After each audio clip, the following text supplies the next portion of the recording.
Allahu Akbar, Allahu Akbar, Allahu Akbar. Allahu Akbar, Allahu Akbar, Allahu Akbar. Allahu Akbar, Allahu Akbar, Allahu Akbar. Allahu Akbar kabira walhamdulillahi katsira subhanallahi bukrata wa asila.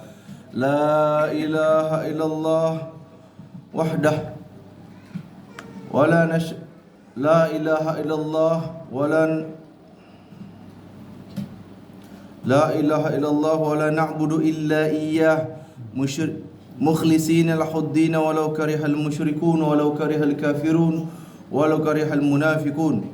La ilaha illallah. Allahu akbar. Alhamdulillah. Alhamdulillahillazi ja'ala lil muslimina 'idal fitri ba'da shaumi Ramadan. Allahumma salli wa sallim ala habibina wa syafi'ina wa qarrati a'yunina sayyidina Muhammadin wa ala alihi wa ashabihi ajma'in. Amma ba'du, fa ya ibadallah, usikum wa nafsi bi taqwallah faqad fazal muttaqun kama amara Allah ta'ala fi kitabihil karim. A'udzu billahi minasy syaithanir rajim. Ya ayyuhalladzina amanu taqullaha haqqa tuqatih wa la tamutunna illa wa antum muslimun. Alhamdulillah, pada hari yang berbahagia ini Allah masih takdirkan kita dalam keadaan iman, Islam, sehat walafiat, sehingga masih bisa berkumpul di tempat yang mulia ini untuk melaksanakan salat Idul Fitri. Semoga Allah terima amal ibadah kita yang telah kita lakukan di masa yang telah lalu. Amin ya rabbal alamin. Kita semua telah melalui satu bulan yang sangat luar biasa penting dalam hidup kita. Satu bulan yang mengubah kita. Walaupun pada hakikatnya Ramadan membagi manusia menjadi dua golongan. Ada yang menyikapi Ramadan seperti ular yang ia hanya ganti kulit namun tidak berubah, tetap saja ular. Namun ada juga yang menyikapi Ramadan seperti ulat bulu yang akhirnya membentuk kepompong bernama Ramadan, yang pada akhirnya keluar berupa hewan yang sangat indah berupa kupu-kupu. Semoga Ramadan menjadikan kita sebagai pribadi yang baru, yang lebih baik daripada kita sebelum Ramadan, sehingga setiap tahunnya kita menjadi pribadi yang lebih baik dan semakin diridhai oleh Allah Subhanahu wa taala. Amin ya rabbal alamin. Di kesempatan yang singkat ini Al-Fakir hanya ingin menyampaikan 3 hal sebagai bahan renungan kita tentang apa yang tersisa dari Ramadan kita dan bagaimana potret takwa yang dikehendaki oleh Allah Subhanahu wa taala, dan apa yang harus kita lakukan setelah Ramadan. Yang pertama, apa yang tersisa dari Ramadan kita?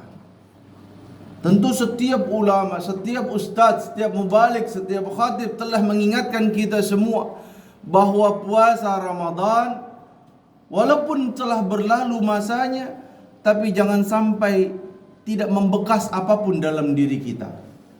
Kalaupun tidak bisa kita istiqomah dalam arti sama ibadahnya, sama tilawahnya, sama qiyamul lailnya, sama sedekahnya, sama semua ibadahnya seperti di bulan Ramadan di bulan selanjutnya, maka paling tidak ada 3 hal yang harus berbekas pada diri kita.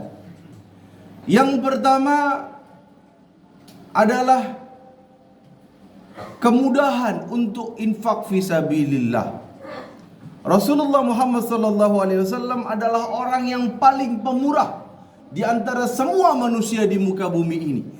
Tidak ada satupun orang datang kepada Rasulullah meminta sesuatu lalu ditolak sama beliau, enggak pernah. Selalu diberikan apa yang mereka minta. Kalaupun Rasul tak mampu memenuhi keinginannya, maka Rasul akan memotivasi sahabat yang lain untuk berlomba-lomba dalam kebaikan. Setiap kali Rasulullah Muhammad SAW khutbah Idul Fitri, Beliau selalu mengingatkan, khususnya kaum muslimin, lebih khusus lagi kaum wanita, ibu-ibu, perempuan. Rasul mengingatkan, wahai wanita, wahai kaum perempuan, wahai ibu-ibu, sesungguhnya aku ketika Isra dan Mi'raj melihat bahwa kebanyakan penghuni neraka adalah kaum wanita. Maka bertakwalah kalian kepada Allah Subhanahu wa taala. Padamkanlah api neraka itu dengan infak kalian. Mendengar ucapan itu dalam hadis yang sahih, dikatakan bahwa ketika Bilal bin Rabah dan beberapa sahabat yang lain mengedarkan tempat untuk infak, maka para ibu-ibu itu sangat sedih. Mereka akhirnya melepas kalung mereka, melepas cincin mereka, melepas gelang emas mereka, semua perhiasan emas mereka dilepas, lalu diberikanlah untuk infak fisabilillah. Dalam Al-Quran ada 4 tempat di mana Allah Subhanahu wa taala menyifati orang bertakwa. Ketika Allah katakan bertakwa, yaitu bla bla bla. 4 tempat itu adalah surah Al-Baqarah ayat 2 sampai 5, surah Al-Baqarah ayat 177, surah Ali Imran ayat 133 sampai 136, dan surah Al-Lail 4 ayat terakhir. Yang menariknya adalah dalam 3 kategori yang pertama tadi itu dijelaskan beberapa karakteristik orang bertakwa. Tapi dalam surah Al-Lail Allah hanya menjelaskan 1 karakter orang bertakwa. Wa sayujannabuhal atqa alladhi yu'ti malahu yatazakka. Hanya itu saja karakter orang bertakwa dalam surah Al-Lail. Seolah-olah Allah ingin mengatakan bahwa seandainya kau tidak punya keutamaan yang lain kecuali infak fisabilillah, maka itulah karakter takwa yang kau miliki. Seandainya sholat kita biasa-biasa saja, yang fardu-fardu saja, seandainya ibadah kita, tilawah kita hanya biasa saja, mungkin 1 juz sehari atau setengah juz sehari, seandainya ibadah kita yang lain biasa-biasa saja, maka harus menjadi karakter kita apa itu? Infak fisabilillah. Wa ma li ahadin indahu min ni'matin tujza. Yang infak itu semata-mata untuk meraih ridhonya Allah, bukan karena ingin balas dendam, balas baik budi, balas jasa kepada orang lain. Itu yang pertama yang harus minimal tersisa dari Ramadan kita. Yang kedua adalah yang harus tetap tersisa dari Ramadan kita adalah semangat untuk talabul ilm, untuk mencari ilmu. Umumnya orang Islam di Indonesia pada khususnya ketika bulan Ramadan hatinya lebih lapang untuk menerima ilmu. Di mana-mana ada majelis ilmu. Hampir setiap hari ada majelis ilmu. Rasulullah Muhammad sallallahu alaihi wasallam bersabda, "Man yuridillahu bihi khair yufaqihuhu fid din." Barang siapa yang Allah kehendaki baginya kebaikan, Allah akan buat dia paham tentang agamanya. Maka sejauh mana kebaikan kita dalam hidup kita bergantung seberapa banyak ilmu yang kita miliki tentang agama kita. Bayangkan, orang beriman itu, orang berilmu itu, jika dari urusan minum saja beda dengan orang yang tidak berilmu. Orang yang tidak berilmu minum hanya urusan dunia baginya. Tapi bagi orang yang beriman, minum itu urusan dunia sekaligus urusan akhir. Dia minum dengan membaca basmalah 1 pahala. Dia minum dengan melihat terdahulu apakah ada kotoran atau tidak, pahala juga. Dia minum yang halal-halal saja, pahala juga. Dia minum dengan perlahan-lahan, pahala juga. Dia minum setelahnya mengucap hamdalah, alhamdulillahirabbil alamin, pahala juga. Bahkan dari 1 perbuatan duniawi saja ternyata kita mendapatkan begitu banyak pahala jika kita memiliki ilmu. Maka ternyata ilmu juga menjadi sebab kita mudah masuk surganya Allah Subhanahu wa taala. Man, salaka tariqan yaltamisu fihi ilman sahalallahu lahu tariqan ilal jannah. Barang siapa yang mempermudah jalannya menuju ilmu, maka Allah akan permudah jalannya menuju surganya Allah Subhanahu wa taala. Lebih dari itu, Allah Subhanahu wa taala mengatakan dalam surah Al-Mujadilah, yarfa'illahu alladhina amanu minkum walladhina utul ilma darajat. Allah akan mengangkat derajat orang yang beriman di antara kalian dan derajat orang yang berilmu beberapa derajat.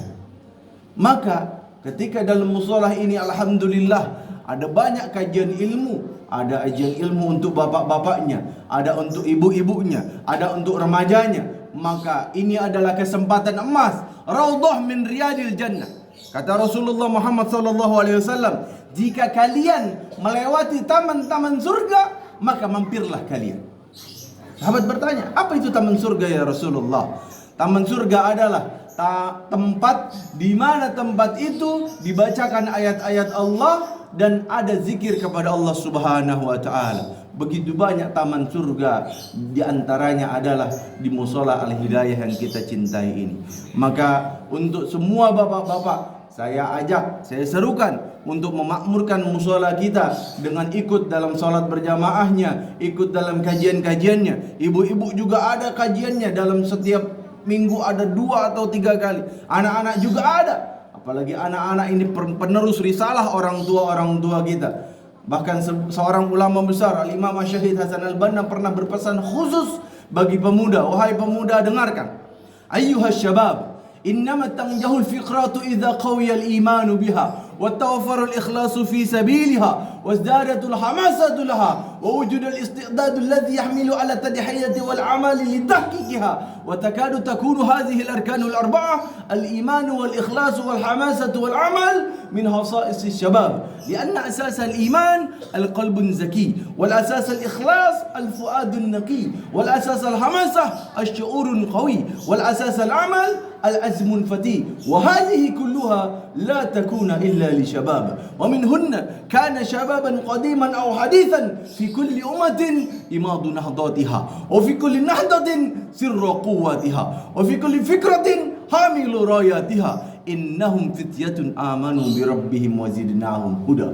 Al-Imam Syahid Hasan Al-Banna pernah mengatakan, wahai pemuda, sesungguhnya kebangkitan sebuah pemikiran hanya akan terwujud ketika adanya keikhlasan untuk berjuang di jalannya, ketika adanya keyakinan yang kuat terhadapnya, ketika adanya semangat yang selalu bergelora, ketika adanya kesediaan untuk beramal dan berkorban untuk mewujudkannya. Dan kesemua itu, keyakinan, keikhlasan, semangat dan amal tidak ada kecuali pada diri seorang pemuda. Karena asas dari keyakinan adalah hati yang jernih, asas dari keikhlasan adalah jiwa yang bersih, asas dari semangat adalah perasaan yang selalu bergelora, asas dari amal adalah tekad yang kokoh. Dan keempat hal ini tidak ada kecuali pada diri seorang pemuda. Dan pemuda dari zaman dulu sampai zaman sekarang selalu menjadi tonggak dalam setiap kebangkitannya. Pemuda selalu menjadi rahasia dalam setiap kebangkitannya. Pemuda selalu menjadi pengibar panji-panji kemenangan bagi setiap umat. Dan Allah berfirman, innahum fityatun amanu birabbihim wazidnahum huda. Mereka adalah pemuda yang beriman kepada Allah Subhanahu wa taala dan Allah tambahkan kepada mereka petunjuk. Nanti ketika orang-orang tua kita sudah tiada, maka kalianlah wahai pemuda yang akan melanjutkan estafet perjuangan. Maka jangan pernah jauh dari para ulama, jangan pernah jauh dari orang tua kita. Bersyukurlah ketika orang-orang tua kita adalah orang yang dekat kepada Allah Subhanahu wa taala. Ketika itu kita bisa berkumpul di dunia dalam kebaikan dan berkumpul di surganya Allah Subhanahu wa taala bersama Rasulullah Muhammad sallallahu alaihi wasallam. Amin ya rabbal alamin. Lalu apalagi yang tersisa dari Ramadan kita? Ruhul jamaah. Ruhul jamaah. Semangat untuk selalu berjamaah.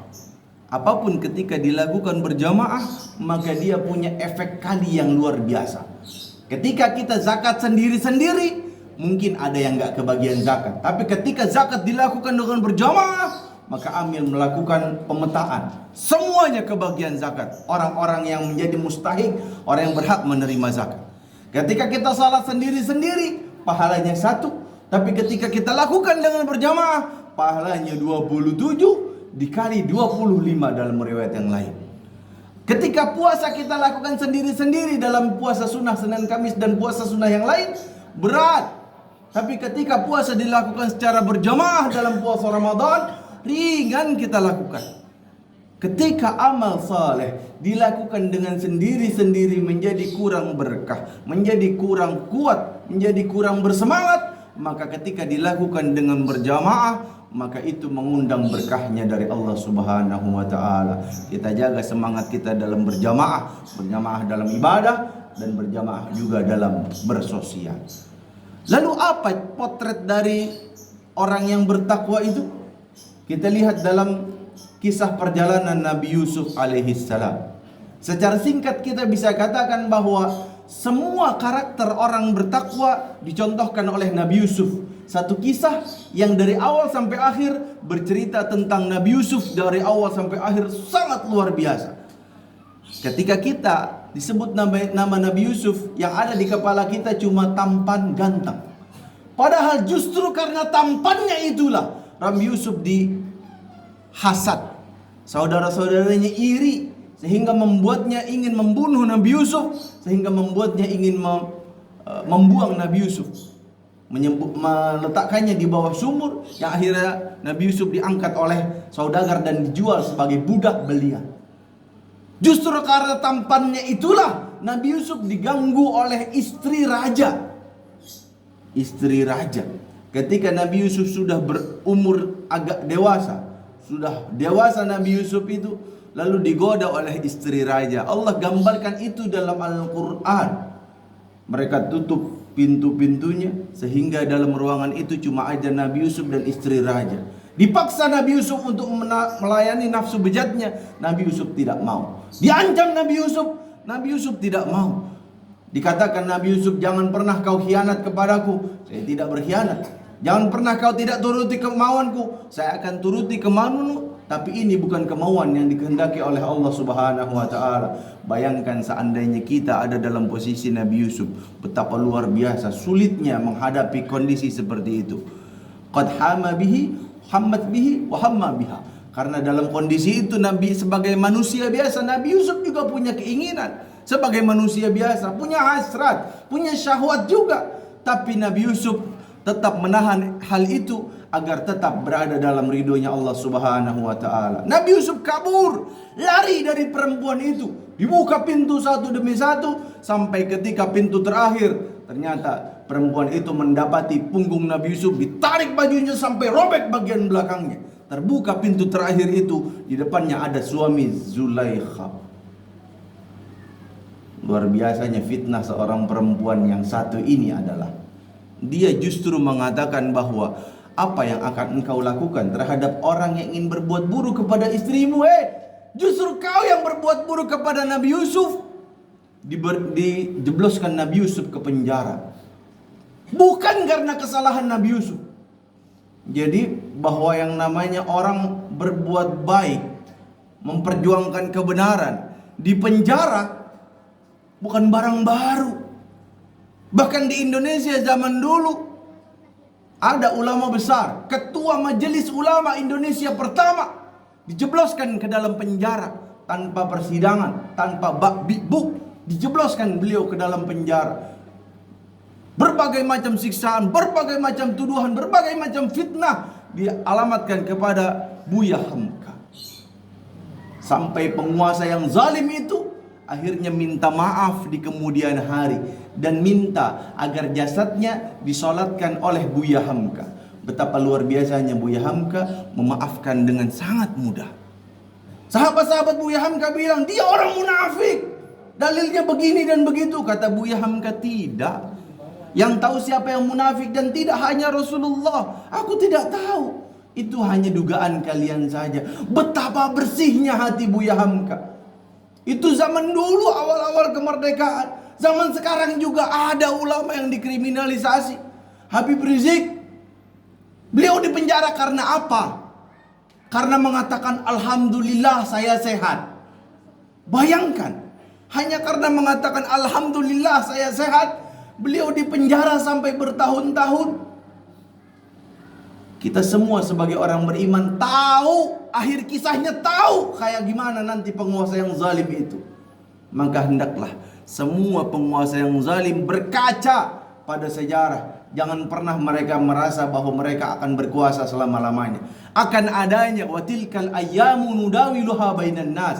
Akan ada masanya di masa engkau yang ada di pucuk pimpinan akan menjadi rakyat jelata juga, sama seperti kami. Maka ketika Nabi Yusuf dibuang oleh saudara-saudaranya, lalu digoda oleh Zulaikha, lalu akhirnya beliau dijebloskan ke dalam penjara tanpa kesalahan, Allah justru mengangkat Nabi Yusuf sebagai nabi di dalam penjara. Allah berikan kelebihan kepada Nabi Yusuf luar biasa, mampu menakwilkan mimpi yang itu menjadi kebanggaan orang pada zamannya. Sampai pada satu ketika Nabi Yusuf menakwilkan mimpi 2 orang. Yang satunya itu akan dihukum gantung, yang satunya akan dibebaskan. Keceplosan dari lisannya Nabi Yusuf alaihissalam, beliau bilang, tolong bilang ke raja bahwa saya tidak bersalah dan tidak berhak untuk dihukum.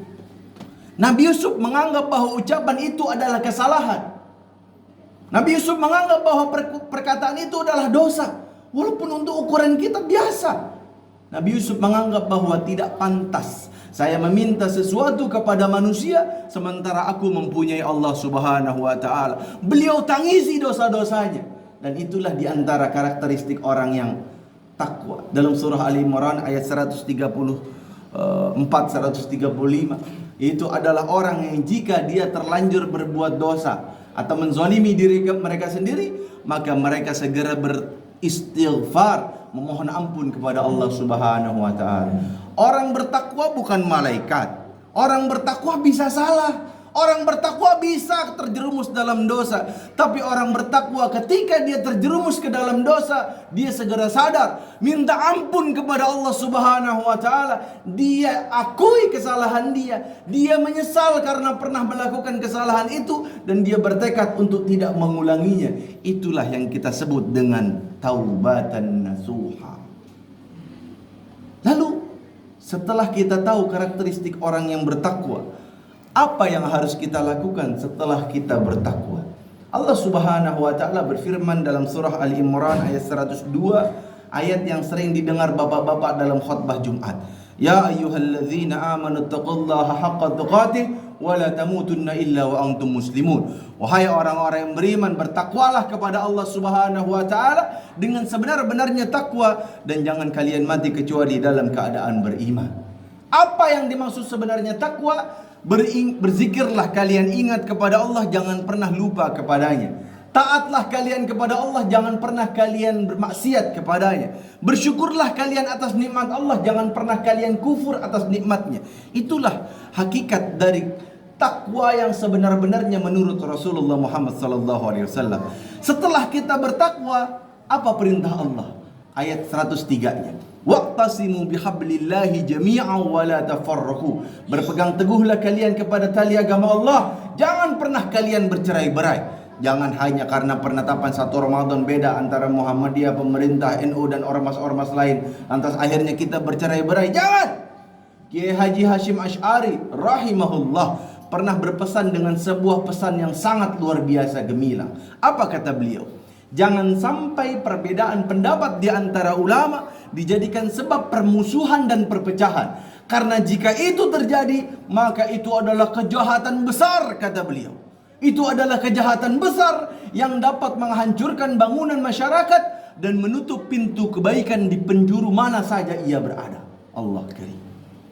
Allah menyebutkan contoh orang yang hampir berpecah belah, tapi Allah selamatkan mereka. Wadhkuru ni'matallahi idh kuntum a'da'an fa'alafa baina qulubikum fa'asbahtum bi ni'matihi ikhwana. Kaum Aus dan Khazraj di kota Yathrib yang sekarang bernama Madinah, dulu mereka senang berperang, senang berpecah belah. Ketika Islam datang, mereka akhirnya bersaudara, ukhuwah Islamiyah. Tapi musuh Islam tidak suka.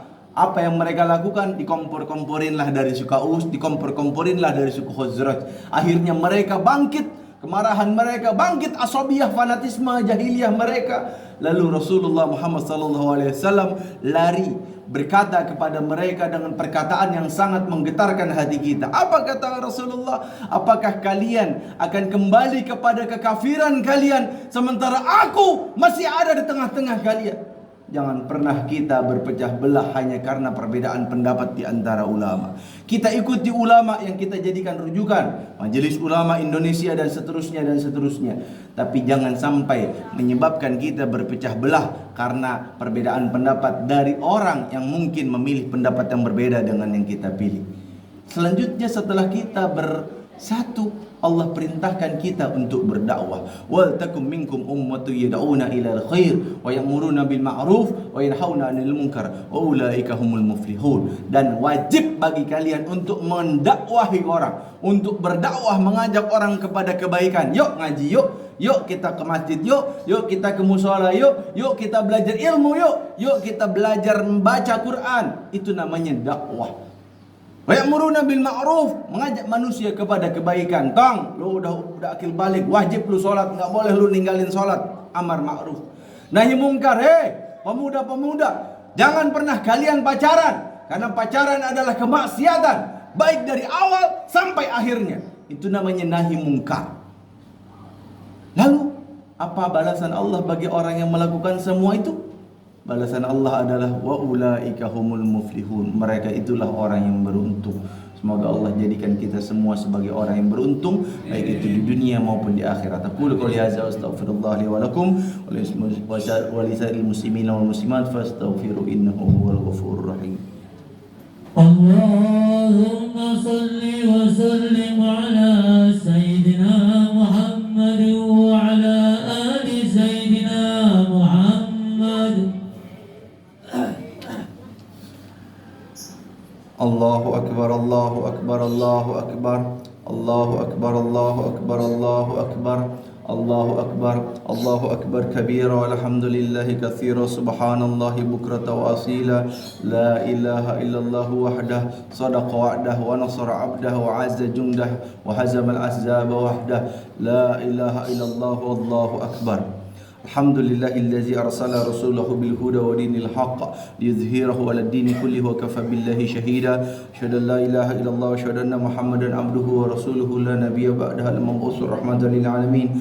Allahumma shalli wa sallim 'ala sayyidina Muhammadin wa 'ala alihi wa ashabihi wa man tabi'ahum bi ihsanin ila yaumiddin.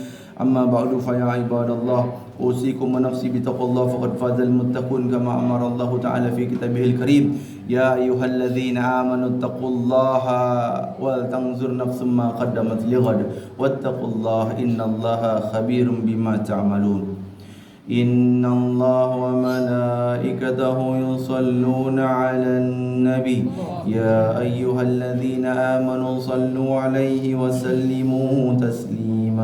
Allahumma salli ala sayyidina Muhammad wa ala ali sayyidina Muhammad kama shallaita ala sayyidina Ibrahim wa ala ali sayyidina Ibrahim wa barik ala sayyidina Muhammad wa ala ali sayyidina Muhammad kama barakta ala sayyidina Ibrahim wa ala ali sayyidina Ibrahim fil alamin innaka Hamidum Majid. Allahumma ighfir lil muslimina wal muslimat wal mu'minina wal mu'minat al ahya'i minhum wal amwat innaka sami'un qaribun mujibud da'wat ya qadi al hajat. Rabbana hab lana min azwajina wa dhurriyyatina qurrata a'yun waj'alna lil muttaqina imama. Ya Allah, ya Tuhan kami, ampunkanlah dosa kami, dosa orang tua kami, dosa anak dan istri kami, dosa saudara-saudara kami, dosa para tetangga kami, dosa para ulama kami, dosa para pemimpin kami. Ya Allah, ya Tuhan kami, berikanlah kemampuan kepada kami untuk selalu berada di jalan-Mu ya Allah, untuk selalu mentaati segala perintah-Mu ya Allah, untuk selalu mensyukuri segala nikmat-Mu ya Allah, untuk selalu ingat kepadamu ya Allah. Ya Allah, ya Tuhan kami, berikanlah petunjuk kepada para pemimpin kami agar mereka mengurus rakyatnya dengan sebenar-benarnya, agar mereka bersikap adil dan menjauhi sikap zalim ya Allah. Ya Allah, ya Tuhan kami, hancurkanlah siapapun yang ingin menghancurkan umat Islam. Balaslah makar musuh-musuh Islam terhadap umat Islam ya Allah. Ya Allah, ya Tuhan kami, Engkau Allah Maha tahu dan kami tidak tahu ya Allah. Siapapun yang berencana buruk kepada kami kaum muslimin, maka kembalikanlah keburukan itu kepada mereka ya Allah. Tampakkanlah, bongkar semua persekongkolan jahat musuh-musuh Islam ya Allah, agar kami tahu siapa musuh dan siapa kawan kami ya Allah. Rabbana atina fid dunya hasanah fil akhirati hasanah qina azabannar. Subhana rabbika rabbil izzati amma yasifun, salamun alal mursalin walhamdulillahi rabbil alamin. صلى الله على